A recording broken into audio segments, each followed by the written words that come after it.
Hey guys, thanks for joining us. This is Nathan from Home Service Leaders Podcast. I'm here today with Derek Clarkin. He's the president now of Prime General Contractors. He's lived in Minnesota for over a decade. But you actually started as a project manager and sort of like rose up through the ranks at Prime General. So like, introduce yourself. What did I miss? Tell me a little bit more of that story. Oh, right on. I started with Prime back in 2008. My partners, Greg and Larry, were starting the business back in 2005, and I joined them 3 years later. Been with them now for 12 years, and about 3 years ago, they elected me as president of the company, and prior to that, I was VP. But what was going on is Greg and Larry were looking for somebody to take over the business, and that became my role. And so we're in that transition period right now with myself buying both of them out. Greg still works. Larry is retired, but he's also helping with business development at this point. So, but prior to all the Prime stuff, I worked for a small specialty contractor for about 4 or 5 years. And that was out of college. And in between college, I worked concrete masonry, did pole barn framing, cabinetry finishing, that sort of thing. So just to give you some background. That's an impressively varied background. Also just like ridiculously cool that you were able to, like, over the course of this dozen years, like that you all the way through, like and now you're buying out your partners. Like, that's crazy to me. Yeah, stress level is high for sure. You know, because it seems like the only way that makes it easier is if you grow the company. And not only grow it, but do it responsibly. Try to make some smart decisions and manage it the best you can. So, when you started with Prime, were you thinking like, I want to be here as long as I can? And like, did you, within your first year or two, were you thinking, I want to be in this business?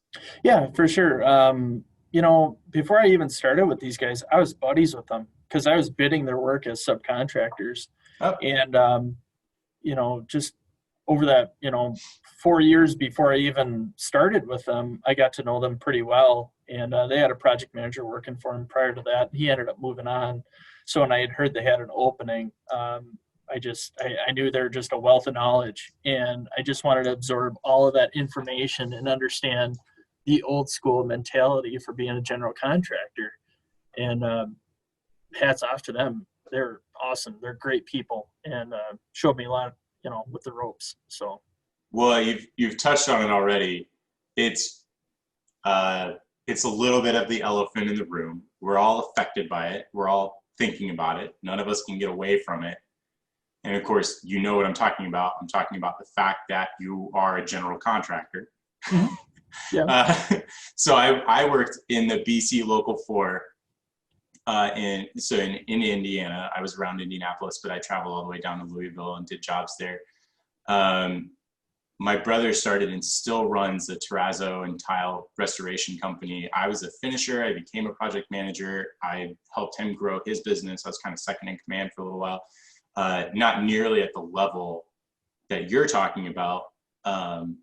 So similar story, micro level.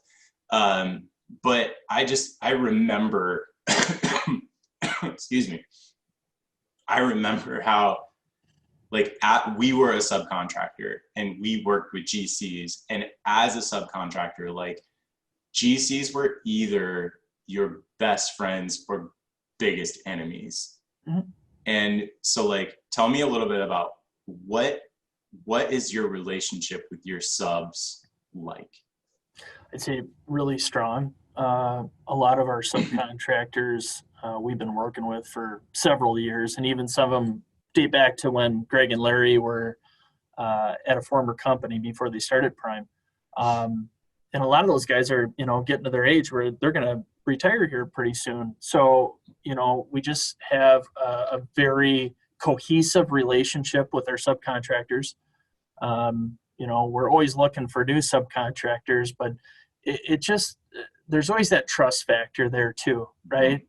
It's not only you're signing a contract with us, but I want to know, and I want to feel good that you're going to execute the work and not create a bunch of headaches for me. And we're just going to all work together to get this project done. So in regards to our subcontractors, we do our best with vetting them out if they are new. Obviously insurance requirements, all that stuff. But also reputation, it precedes everybody. I know the Twin Cities is a big area, but everybody knows everybody in the construction industry. It's kind of funny, but the same token, the area is also saturated with general contractors too. So, I have friends at other general contracting companies, I should say, and I can always reach out to them and, try to ask some questions if, these people are legit, if I'm, going to hire them. And also owners, when we're going to bid on projects, sometimes they already have some subcontractors they prefer to utilize. Whether or not they're low in the bidding process, sometimes it's arbitrary. But also, we have to do our due diligence on our end to make sure that we're giving the owner, the best estimate and actually thinking out the process and making sure that it all comes together. So that's excellent insight. It's a couple of things that you said I think are really gems there. And it was that way in Indianapolis too. Like everybody knew everybody, even if you didn't quote know each other, like you still knew. Yep. And exactly. so there was no such thing really as getting sort of lost in the shuffle. Mm-hmm. So anonymity went out the window. It didn't matter that there were 20 or 30 or 50 GCs. Like it's almost like you couldn't put in a new bid without somebody else already knowing your name. Mm-hmm. So that just kind of takes me back a little bit.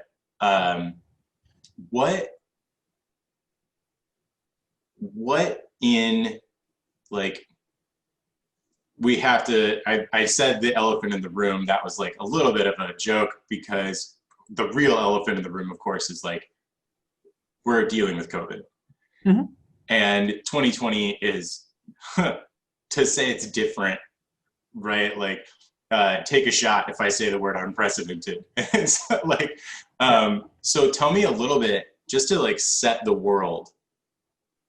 What was life like 2019 when you were doing planning and thinking last year at the end of the year? What was life like then? Paint me a picture a little bit.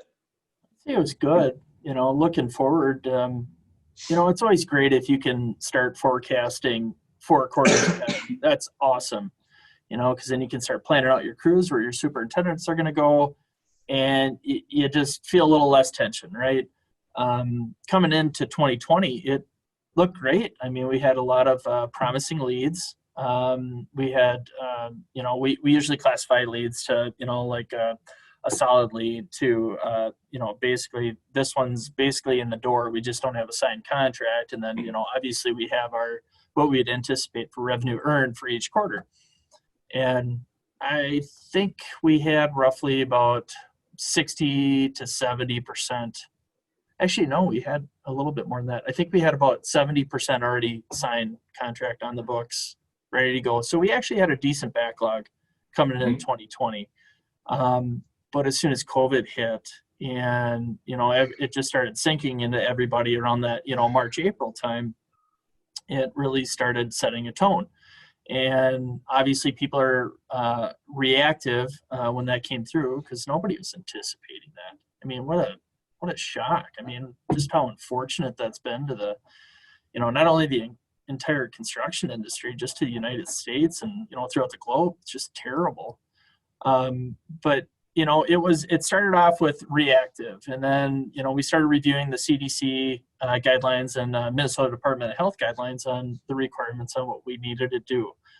And, so we had all of our plans put in place. We had guidelines. We had, you got to refer to the website just because we can't all absorb all that information that's in there. But obviously we all want to take the proper precaution. So it was basically reactive up until, I would say, June, July. And then people started kind of getting used to it. Like, okay, we get it. We got to check our temperature. Do we have a cough? Do we have a fever? Have we been exposed to anybody with it? And, I want to say just the tension kind of went down a little bit during the summer I think there's been a lot of anticipation for it ramping up in the fall, in the winter, and now we're in the midst of it again. But it seems like people are a little bit more comfortable handling it. And I think people are a lot more optimistic now, understanding that there's going to be a vaccine out here, hopefully in the next 3 to 6 months for everybody. Exactly. Fingers crossed, fingers crossed. Yeah. How have you, so like that's an excellent picture of like an excellent but unfortunate reality of like what last year looked like to sort of the realities we're facing this year. How have you seen this affect the subs that you work with? Because you and I and anyone who would listen to this know that like you don't necessarily just get to, if they're not, these aren't employees. It's not like you get to internally have this conversation and say, okay, here are our new guidelines for behavior, blah, blah, blah. And then just like know that those people are going to do that. Like you have to have a relationship with them. It's more than just like, I'm telling you to do this thing and then show up the way I said or get fired. Technically you can have that, but it's deeper than that. It's more complicated than that. How have you seen this affect the subs that you're working with? And have you had to get creative with those companies as they've either shifted or not? Well, high level, from a contractual standpoint, a lot of subcontractors, I shouldn't say a lot, there's been a few that have pushed a COVID clause in their contract, which is understandable. We're now carrying that in our contract. There's a force majeure clause that was standard in a lot of AIA contracts. But now with COVID, that's required. Just kind of, I don't know, it's just gotten a little weird because of, manufacturers, light fixtures are a pain in the butt to get, tile isn't local. There's just all of these things that need to be thought about that's just kind of added an extra layer of planning out these projects. Not to mention, with pre-screening on projects, technically we cannot record any information besides for listing a person's, name and what date and time they checked in, checked out of a job site. You can't record, temperatures or anything like that because of HIPAA. So what I'm understanding now and what's kind of come to light, and it wasn't a huge deal this summer, but it seems like subcontractors are looking for the general contractor to kind of direct what they want to see in regards to the COVID guidelines. Some contractors, they'll shut a job site down as soon as somebody gets positive. There's different, types of ways of cleaning the project. It's just added an additional layer that has just, I think it's put a lot of stress on the subcontractors. Not to mention, I think a lot of subcontractors are looking for work first quarter. Been hearing a lot of feedback that, with general contractors, we're doing good. We got some decent carryover into next year. But I think some of the larger contractors in town, I don't know if they're seeing a gap where, with this hiccup with COVID, that it turned a lot of people off with doing projects. And it seems like people started ramping back up with work and starting to see drawings from architects here this fall. Nothing of substantial size that I've heard of, but that's been a big challenge, and that's where I'm hearing through a lot of our subcontractor partners that work is kind of few and far between for first quarter, but it seems like things are going to start picking up hopefully next year. So I have had no lack of incoming ideas that so I see them all over the internet, and I listen to a lot of people. I try to get a diverse set sort of opinions and perspectives on where they think the industry is shifting and how it's shifting. And then of course I get to talk to guys like you. One of the things that I would love to get your opinion on is, so I'm working from home. Mm-hmm. That wasn't true prior. It was really easy for us to do that. I mean, office was basically like a cultural statement more than a requirement already. And that's been true for the last 6-7 years of my my professional career. So we're 100% distributed now. I manage almost 30 people, and everybody works from home, and we have tools to do that, and we can take care of that. We have no plans of readjusting back to office life. Like, those are gone now. We're like, oh, we have a 100% distributed team. Some of our team members have moved. Some of our team members have taken up the van life. Like, they're traveling around and still getting their work done. Clearly, you guys can't do that. I mean, like, by the nature of the industry that you take care of. But then the follow question, the actual, like, the deep dive is, with people like me ditching our spaces, what impact do you foresee that having on new builds, renovations, demolition even? Have you seen more requests for demos? How is that shifting, or is it yet? Well, in the Twin Cities, we have, COVID like everybody else. And then also, the unfortunate passing of George Floyd that happened here. So there's still that tension there. And it just seemed like downtown is just like a ghost town right now, or it has been. I haven't been down there recently, but there's always that thought is, are people going to move away from downtown more to the suburbs? Who knows? Are people going to, feel safe? Are employers going to feel safe with their employees being downtown too? I don't know. In regards to office space, I think everybody's still trying to figure out, hey, what can we do? I don't see office space going away. I just, some companies can deal with it. With construction, there's so much communication between us and, my employees that we need to be around each other. We kind of feed off each other, to be honest with you. You need that camaraderie.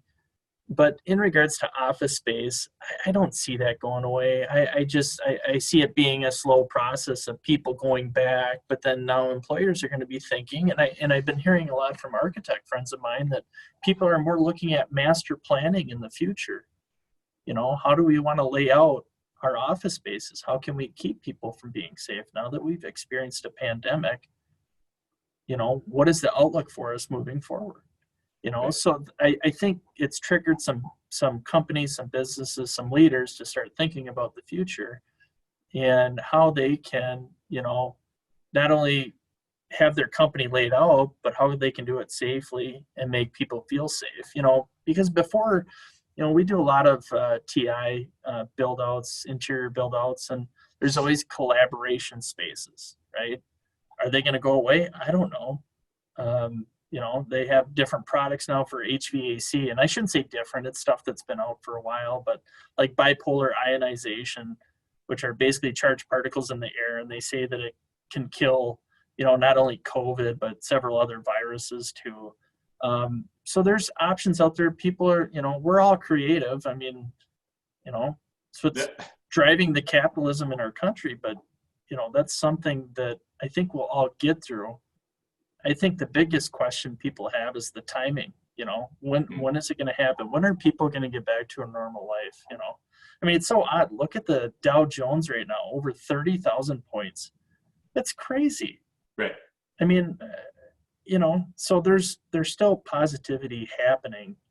It's just happening in a different way right now. So, and I think it'll be slow, but I'm really hoping by, end of second quarter, third quarter next year, we'll start seeing some normalcy again. So how are you, and you've touched on this and your answer, there's so much uncertainty. So it's like, just to make this statement almost, that what I just said was, hey, here's this context around something that I'm seeing.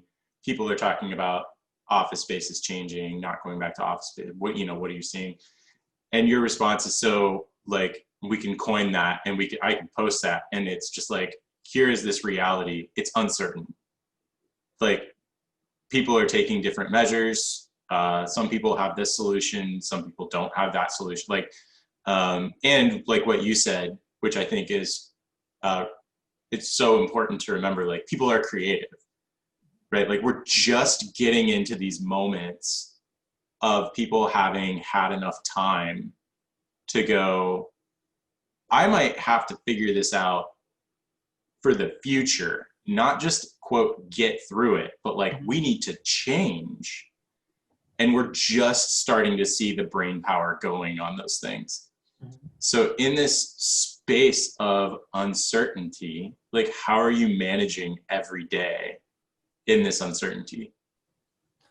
Seems like it's something new every day, to be honest with you. I mean, every time I read the CDC or Minnesota Department of Health website, and it's not that it's something new that they have on there, it's just something maybe I didn't recognize before. But honestly, just being reactive.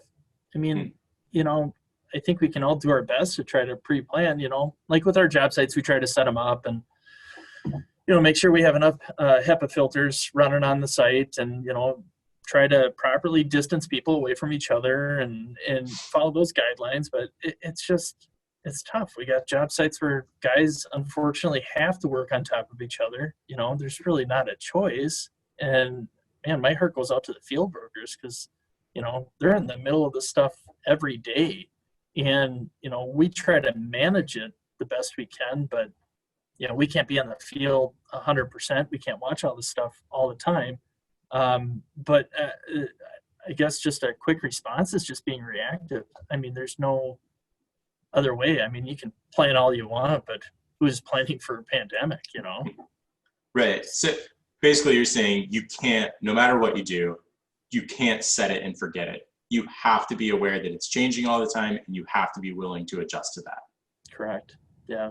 And you got to be patient and just, you know, understand the rules. You know, some things you have to do this. And then there's some things where they're like, well, we recommend you do this. And it's just, you know, as a leader of a company, you just got to go with your gut instinct sometimes and make sure you know, make the right decision because just want everybody to be safe and try to stay healthy. So it makes perfect sense to me, but I think that is a fantastic answer.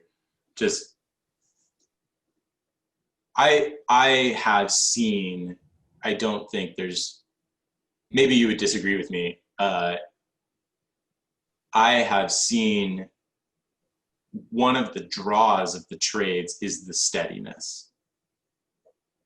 And knowing like, hey, if you build houses or if you do HVAC ducting or like, you know, like I personally have restored courthouse floors that are 100 years old. And I'm like, they installed this terrazzo floor then, and somebody has been maintaining it for 100 years. And like, yeah, sure. Have we seen advances in side-by-sides and like diamond grits and like, do we have different polishing systems now and do, you know, like vitrification and blah, blah, blah. But like, so we've seen sort of like advances, but I'm like, I'm still a dude here cutting stone, like, you know, and like, there's this consistency and solidity to that in a lot of these jobs. And that can breed a culture of like, this is what I do. I'm good at this. There's no change. So just the idea of you saying one of the most incredibly important things is being reactive right now. Would you say that that can fly in the face of the culture that that can tend to be built inside of these types of companies? Well, that's kind of a loaded question, to be honest. You know, is it acceptable? Not all the time, you know, with the reactive decision. You know, I try to take my time with making my decision, but sometimes, you know, sometimes you just got to make it and just move on. I guess I can't really answer that question, Nathan. I just can't, you know. I mean, yeah, some people, they know their swim lane. This is what I'm going to do. And you throw a wrench in their engine, yeah, they're going to get pissed, you know. And all you can do is just try to support them the best you can and, you know, come up with ideas and how you work around it. I mean, that's that's all it is. I mean, everybody's got their own personality. I can't control that. All I can try to control is steering the ship in the right direction. No, well said. Well said. To get a little bit gritty, right? Like, because no matter how much we talk about how things are different or reacting or whatever, like you've still got to do the basic blocking and tackling of business. Mm-hmm. So prior to 2020, you're finding subs, working with subs, building those relationships. You're also recruiting for your own company because like you can't just utilize only contracted labor. Like you have employees in your own business. Mm-hmm. What are you doing to find and retain the people that you're working with and loving working with? And has that changed at all? Well, are you referring to the field or to the office? Yes. To both. Okay. Well, for the field, we haven't really recruited too much. We've just been maintaining because we're more managerial. We'll self-perform some things. But in regards to the office, we've had a little bit of, I won't say turnover. We've had some hirings and some people that have left. And, in regards to getting the right next employees, that's been a real challenge. I prefer word of mouth. I really like to hear it from other people who they recommend in the industry and, see if that person might have any interest joining our team. Now I've been approached to see if a headhunter will help. My issue with a headhunter is A, they're super expensive. And B, well, there's three reasons. A is super expensive. B, they don't guarantee that person's going to fit not only in your company, but your culture. Yep. And then, three is I just kind of sense that they don't do enough research, understand, these people that we're about to hire, their personalities and, what they can really bring to the table. Keep in mind, I've only worked with one headhunter, and it's not a knock against them. It's just, they're limited in what they can do. I personally I've been on both sides, have done recruiting in-house and have used a headhunter. I've effectively, the last thing that I just set up for us personally is that I found the most reputable HR company that I could through referrals. Mm-hmm. And found one person who was basically in charge of systems, like recruiting systems, and said, can I pay you to write me an internal process that I can have someone internally at my company, I can run a process similar to yours, and I'll pay you to own that process document. And that they thought that was the weirdest request. But I was like, basically I'm just hiring an HR consultant, but what I really want is an internal process so that I can hire somebody who's a generalist in my office who can run the process, because I also want to manage most of this myself, because I don't have the cash. Even if I were willing to pay a headhunter, like I don't have the cash reserve that it takes to manage the fee structure. Mm-hmm. So I don't have that sitting around to pay in that lump sum. So it's a cash flow issue as much as it is an expense issue. So we have done that. We haven't finished yet. So like we're installing that in the company. So I can't tell you how it's going, but that's where I'm tracking. Maybe I'll ping you again in 4 months to let you know if we sucked at it. If I don't, then I'll be like, here you go. This worked. But think about it though. I mean, 20 to 30% of somebody's salary is out the door immediately. Right. And yeah, I mean, you can put it contingent on, hiring that person, or, maybe if that person doesn't make it 6 months, that sort of thing. But it's not that it's a bad industry, and I'm sure it works really well for certain industries, but just with construction, or at least what I'd be looking for on a general contractor end, is just somebody who not only knows what they're doing, I mean, because there's so many moving parts and pieces to general contracting. That person's going to be expected to work on anything down from marketing, doing their own estimates, project managing, project closeout, and all the while, communicating back to me and everybody else within the company what they're doing. It's just, there's a lot to it, and they need to fit the culture. I'm not going to hire some asshole who's, going to come in here and be a prick to everybody, and then he's a rock star and then pisses off half my staff and they all leave, I was talking to Justin Cox recently. He's an EOS implementer who works in the Twin Cities. I have no idea if all the words / names that I just said mean anything to you. Yeah, Traction. Yeah, okay. So I'm actually an integrator. Oh, okay. So we utilize the EOS system. I'm a firm believer, and I'm really like my skill is to be that second in command guy, and I love it. I love that job. So I work with a visionary who runs a company actually out of northern Minnesota. His name's Chris Swanson. He lives in Two Harbors. He's actually the mayor of Two Harbors. Oh. So he and I have a few projects we're working on, but I'm the integrator for him. Justin Cox is his implementer. And so traction is something I push in like almost every podcast, not all the time. Like I talk about it all the time.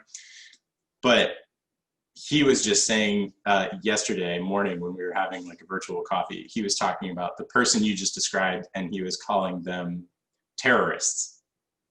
And he was like, it's almost like they hold your company hostage, right? Like, oh, they're this amazing performer, and everyone hates them, but I just can't get rid of them. Mm-hmm. And he was like, it's like they're terrorists. Like they have everyone strung out and strung up, and like you can't do anything. He's like, and he was talking about how leaders can't put those people on their teams. I mean, you're saying exactly the same thing, right? Yeah. I mean, and I couldn't imagine for an EOS implementer have to deal with that and tell an owner, you got to get rid of him because he's making your, culture toxic. Right. Yeah. Right. So just such an interesting to hear you say that, and then had that conversation yesterday. What you've mentioned this already, like operationally, of course, everything has been affected. How are you, like, what things are actually staying, just like we talked about earlier, what things are staying completely the same? So like, yes, of course, you have to put in all these new safety precautions. You have to communicate that. You have to be flexible. What's been dependable? Oh, boy. Honestly, I'd say the entire Prime team has been very dependable. Great employees. Everybody's here, and they're not here for, they're here as a team. Nobody's in it for themselves. So, I mean, we all care about one another, and, family is definitely one of our big values, not only our personal families, but, as a company. That one's been really solid. Everybody's been very supportive. I know working from home is a pain in the ass. I have 3 kids, and I love them dearly. They're awesome, but I can't work from home.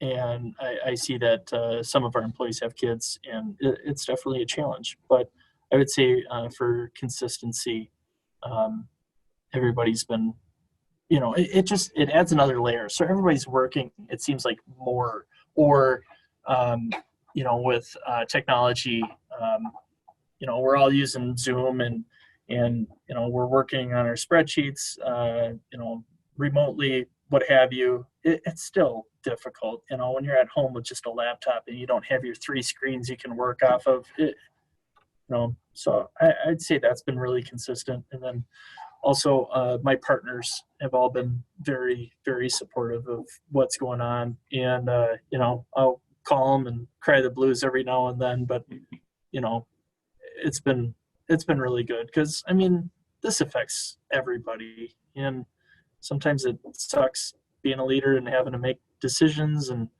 you just got to live by them and move on. But, that's what I would say is both the office and the partnership have been very solid. That's awesome. I mean, in every question that you've answered, the dependability of your team has been so obvious through everything that you've said. And like, obviously if you are familiar with the EOS system, I can't imagine that you don't utilize core values in a really kind of a heavy way to like make sure that you're managing who is on the team and not. And it sounds like that has behooved you really well through everything. Mm-hmm. Yeah, for sure. They've all been just solid, and it's not like a lot of people can just throw up their arms and, leave. It just seems like we're all just kind of like locked. It's like, Right. But it just seems like we're turning a corner too with this vaccine. So. Right. I keep crossing my fingers. It says the word. Real super tactical. Like, mm-hmm. Have you had to review process docs, rewrite process docs? Like, have you like actual installation of, day-to-day labor work? Have you had to look at that and say, like, hey, like, oh, we can't get X, Y, and Z materials anymore. Like, they're not making that. Or we were going to install things this way and we were doing these quality specs and now that's not something that will work. Have you had to look at some of that really sort of like day-to-day tangible and start taking a look over all of it? Or have some of those things been like, no, this is pretty steady state, tried and true. We can still do the work like we used to. That's a good point. It's been taken on. So we haven't reviewed processes. We haven't redone processes. Processes have remained the same. With us having to work remotely at times, sometimes it's a challenge. But, we manage our field basically by committee. And, I'm managing it. But, I want feedback from each one of project managers on, which superintendent is going where and who needs help here and there.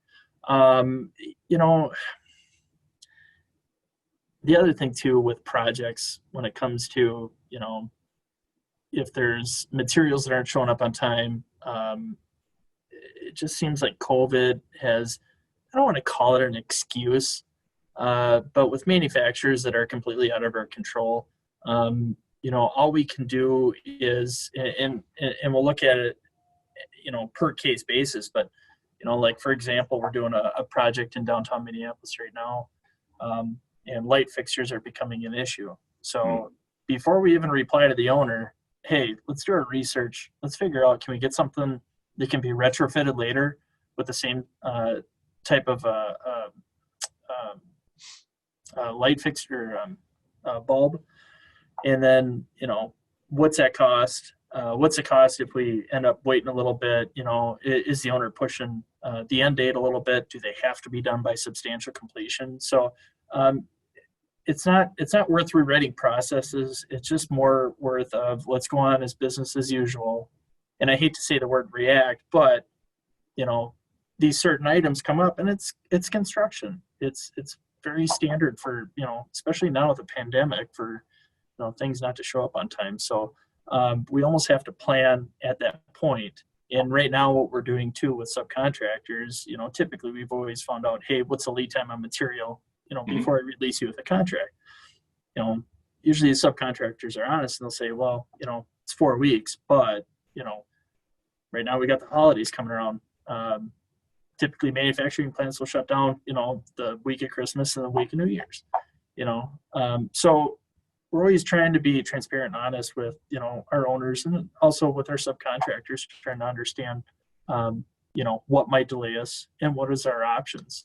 So we always try to, take a step back and understand the project as a whole and try to realize and, like I said, be transparent with our owner. Hey, here could be some issues, but we don't know until we start with construction, place an order, and start tracking that shipping number. So you said something as a subcontractor, these hallmarks, transparency and honesty, is not something that, again, like as a subcontractor, it's not something we can just assume. Mm-hmm. It's something that some GCs understand and some customers understand, and frankly, some subs understand. And like, it's more of a people thing than it is an industry thing, right? Like, you just have people who don't work that way. Mm-hmm. And so you might work with a sub and say, like, when, give me the T&M estimate, or, what's the lead time on the material stuff on your side. And they're like, oh, well, normally it's like 3 to 4 weeks. And then that's all they say. Yeah. You work with that guy 3 or 4 times, and you're like, 3 to 4 weeks is always 6 or 7 weeks for you. How have we not? And right. And so then you bring in questions like, are you doing this on purpose? Do you just always overestimate? Like, so now is my billing actually back? Like, how far up are we on? Starts to make you second guess everything as you're dealing with that and seeing it so incredibly important within what you're doing to set up the project itself. Mm-hmm. How are customers responding? First of all, are they concerned about working with you at all? And then after you've waylaid that, or maybe they're not, then are they going, how much grace are customers actually giving you right now? And is it more or less? So how have those two things changed? Sorry, let me recap. One, are customers more concerned working with contractors right now? Two, are they giving or taking more grace? So I'd say working with contractors, I don't know if they really know how the pandemic is affecting construction. So it's our job to relay that information to them. Hence why we, have the COVID or pandemic clause, I should say, in our contracts now with them, which is just completely unfortunate, just overall. And then with subcontractors, I don't know if the owner really has a choice with the grace part, because if a subcontractor is letting me know that, hey, half my crew has COVID, this is when I'm going to be there, unfortunately, we just have to deal with it. If there's a way we can hire another person to try to help something along, not to complete their scope, but just to help it, we would look at that. But it just, you can't just cut out a subcontractor that you've contracted for the project just out of convenience. I mean, it's just not fair. Same with materials too. I mean, the light fixtures, like I said earlier, they've been difficult depending on where they're coming from. Some require components from overseas, and it's just made it difficult to get light fixtures where they were, 6 weeks, now they're 12 weeks. We try to do our best to keep the project going. We had a challenge on a project here earlier this summer. I want to say the fixtures were released in April. I don't think we got them till August, and we unfortunately, they were in sheetrock ceilings. So, and we couldn't put anything in that, we could retrofit later on. So we just had to be patient, wait. Unfortunately, we were out of sequence, so we had to cover the floor and do extra cleaning and all that stuff. But either way, the general contractor needs to be a little bit creative on, how they can help out their owner too, because we're all a team. We want to get through this stuff. So. And it sounds like what you're saying is being transparent and honest, and frankly, we'll use that word again, reactive. Mm-hmm. Doing those two things and constantly communicating that back to that customer has gotten you a lot further than sort of like trying to run, quote, business as usual.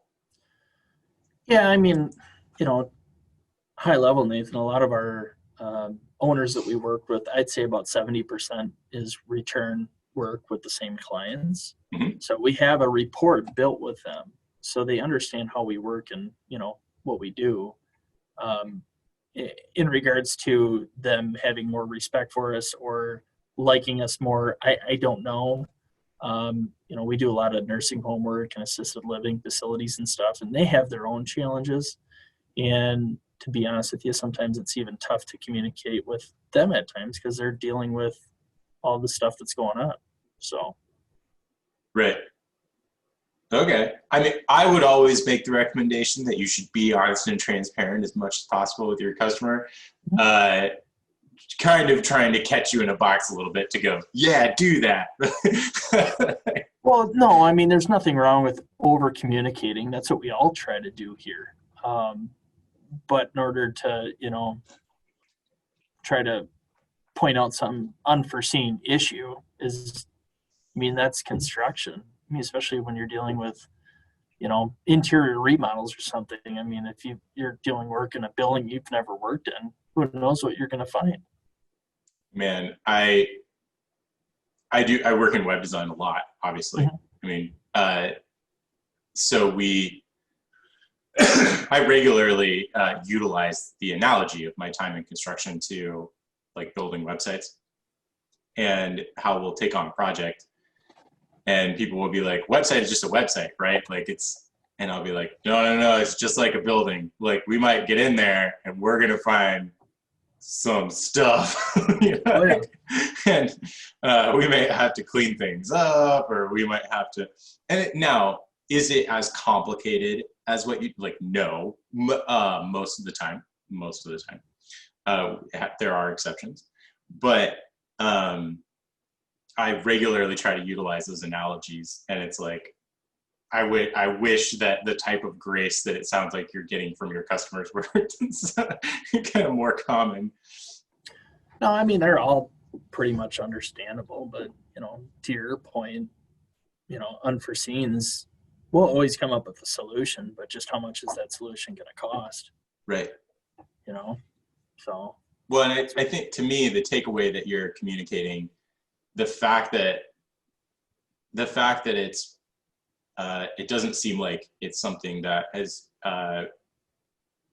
sort of like is a fire constantly, is that you've built such a rapport from being so consistently honest and transparent with your customers. Like I'm asking you the question, you're responding to it like it's a given, rather than like there is no adjustment. I'm asking you like as if there's some adjustment maybe that you would think of, and you're just responding to it like, no, this is just how you do business. And to me, the conclusion, right, the connection there is, if you behave this way, you're going to end up with these easier relationships where you have these opportunities to manage these unforeseens and be reactive, rather than taking on this idea of being honest and transparent, brand new, or if you just live it as part of your culture, you're going to end up looking at me weird when I ask the question, instead of going, oh yeah, now our shift to being really honest and transparent. No, but that's how you gain, loyalty and trust. So, right. I mean, just trying to coach people, especially when you deal with owners that don't completely understand construction or understand, certain specific items that you're challenged with, means and methods, that can always be a challenge too. I have one last question in the marketing space, which is, of course, as a GC, your marketing is, in my experience, and tell me if I'm wrong, your marketing is primarily based on reputation, and then there's generally a lot of RFP and bidding going on. How has that? What basically like?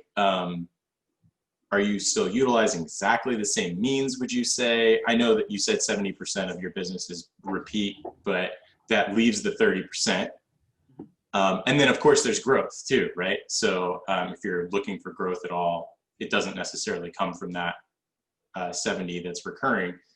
What tactics are you utilizing to get growth and get that other 30% right now? So we've mainly been very old school, utilizing a lot of Greg and Larry's contacts going forward. We're very handshake oriented, which obviously is a big no-no right now. And thank God for golf courses this summer, because I mean, nobody wanted to meet up for a beer or a cup of coffee. And right now that we're going into the winter season, it's tough. What we've been doing is we've been working with a marketing consultant who designed our website and is helping us with email, web blast, trying to keep people in the know each month with, project showcases, basically an employee, not of the month, but just an employee spotlight, and just, identifying some stuff that's new in the industry. So that's what we've been trying to do, is just reach out with mass email and just phone calls, and just trying to stay in front of people. I know people have been doing Zoom happy hours. I don't know if I'm trying my first one tomorrow, so we'll see how that goes. I don't know if I like to sit and look at myself while I have a sip of alcohol. We'll see how that goes. I just find it really weird. So, I mean, you don't want to be on video having a beer? Well, I miss the personal interaction. Yes. Really, and I think a lot of people do, but I didn't realize how much I enjoy talking with people until this pandemic started. It's gets old coming to the office and going home, and every now and then going to the grocery store. Right. So anytime I get an opportunity to get outside and go see somebody, even if it's at a distance, man, I cherish that right now. Absolutely. I've been trying to schedule as many, we have a 1.5 mile loop that's pretty near my house that was, of course, very, very popular to walk, and now is much less popular. So have been trying to schedule as many of those, even if it's just my wife and kids. I have 2 young daughters, a 5-year-old and a 2-year-old, and just like to get us out there and to get walked around, or to schedule something with a friend. And the sidewalk is really wide, but just even that has been like a sanity piece, for sure. Almost. You said something, you touched on something that I want to just double check on real quick. And then I have one last section, which I call quick fire questions. Okay. And you mentioned just like that you are investing in your email infrastructure and that you're trying to utilize your email list. Have you seen that be, I know like the sort of the old school method, the handshakes, the Zoom calls, the one-to-one interaction, but have you seen any usefulness yet? Are you far enough into it to go, oh, hey, communicating with these people on our email list really has generated some conversations for us, or kept other people in the loop in a way that we might not have before?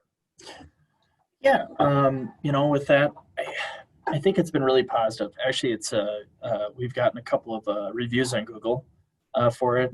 We did part of the email thing too is our marketing consultant is helping us with our LinkedIn account. And we had a nice post on there on a project we recently completed. And on that post, we did a 3D tour of the building, which was really cool. Total 360 imaging. You can go throughout the building and check it out. And it's just a beautiful showcase piece that we did. And really proud to be a part of it. With that, we've gotten quite a few views. I want to say last time I checked, it was over 1,700, and just several comments from people that we know. And I think stuff like that is opening up people's eyes to what we do. I mean, I won't say we've flown beneath the radar. There's a lot of companies out there that probably haven't heard of us. But in regards to the marketing aspect, we haven't really stepped up the online presence until recently. So we're seeing some positive feedback on that. Also some constructive feedback too, which I think has been really good. So you gotta have a little bit, right, to get to take it to that next level. I'm encouraged by that. I mentioned this before we started recording, but just how much this combination of like the trades and technology and combining those two things together, I think can take things to the next level. But also, as we've mentioned, even in this conversation, like how you can sort of get locked into those old school, quote unquote, mentalities. And it's awesome and relationship building, but then we really can use some of these new tools to sort of take things to the next level, or get conversations with people we wouldn't have otherwise. Like you and I met on LinkedIn. Yeah. So yeah, exactly. which I really appreciate, by the way. So I have a section here I call quick fire questions. Okay. I'm going to ask you a couple of them. They're supposed to be off the top of your head responses. So lots of them are intentionally phrased as yes or no questions. If you feel like, though, which I've had before, if you feel like you need to break out and give a little context around that, like, you're totally fine. But I'm just going to throw them at you and we'll see how it goes. So techs, so in your case, subcontractors schedule themselves or have to use the project manager? Have to use the project manager. What job scheduling software project management tool do you recommend? Oh boy, to be honest with you, we've gone old school with the spreadsheets. We do use Procore, and we also use Microsoft Project. Okay. Microsoft Project I prefer just for the overall timeline, and then usually with the spreadsheets we just do 2 to 3 week look at schedules on those. That makes sense to me. Do you allow customers to leave you voicemails? Yes. What is the guaranteed to customer callback time if a customer leaves a voicemail? I try to call them back right away. Do you ever get leads calling your phone? My office phone sometimes, but that's about it. Have you ever booked a job if a lead has left a voicemail? I want to say yes. I just can't remember specifically what it was. Do you allow customers or subcontractors to send you contact forms through your website? Yes. And what response time do you hold for the contact forms? I'd say 1 to 2 days. Do you allow texting with your customers or subs?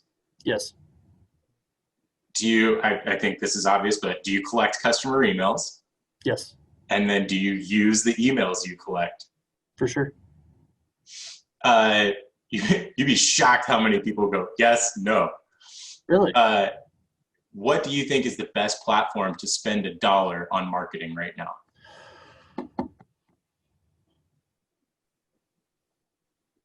I'd say between Google and LinkedIn. Mm-hmm.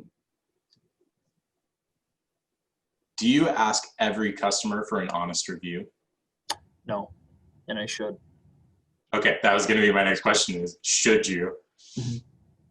Number one thing to remember when working first time for a new GC. So I'm sorry, what's the number one thing you wish subcontractors could remember when working for the first time for a new general contractor?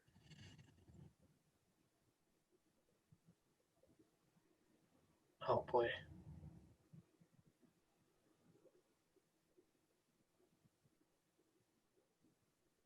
I'd say that we hold the contract. So Yeah. just all information goes through us. Right. Top 3 things you wish every customer knew. I would say design changes.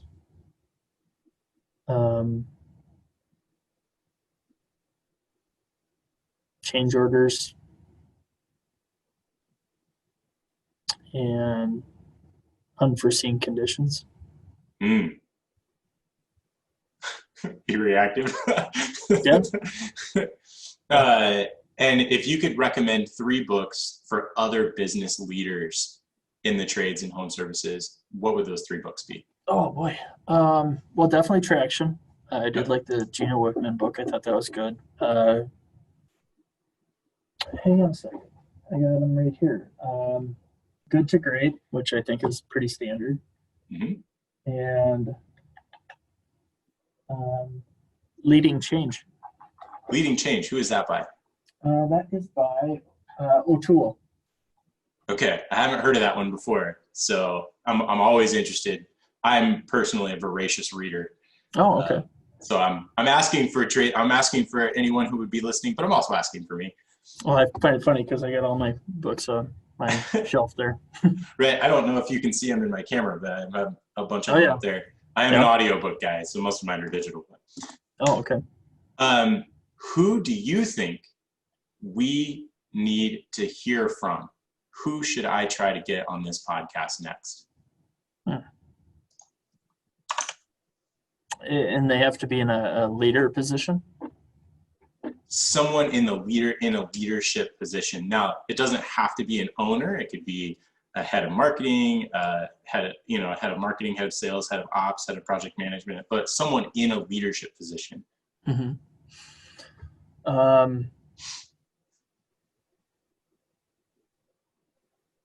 I would say somebody who might give some good insight, John Jensvold.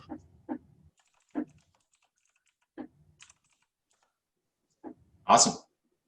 Anybody else you want to shout out?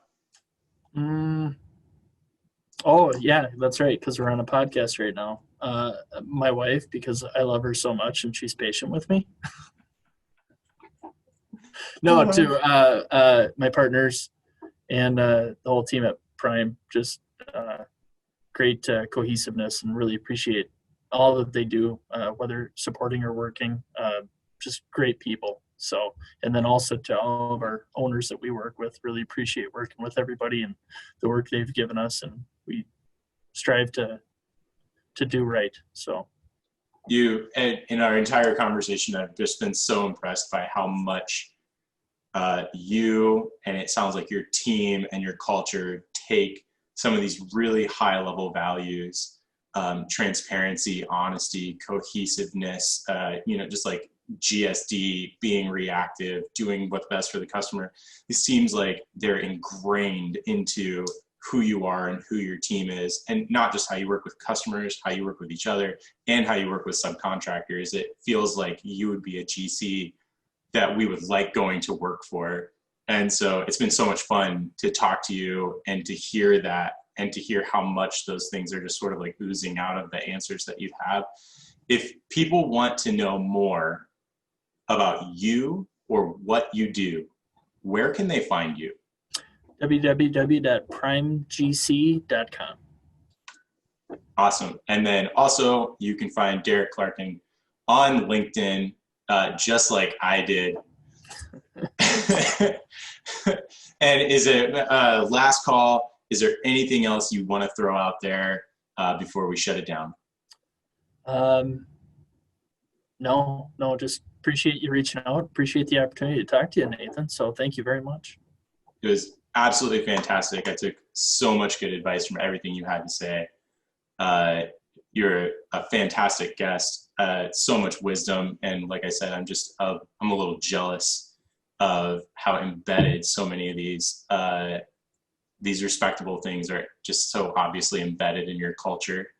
Hope that if I work in subcontracting again at some point, that I get a chance to work with a GC who is just representing as strong a team as you. So really appreciated having you on the podcast. Thanks so much, Derek. I'm going to shut it down. Okay. Thank you.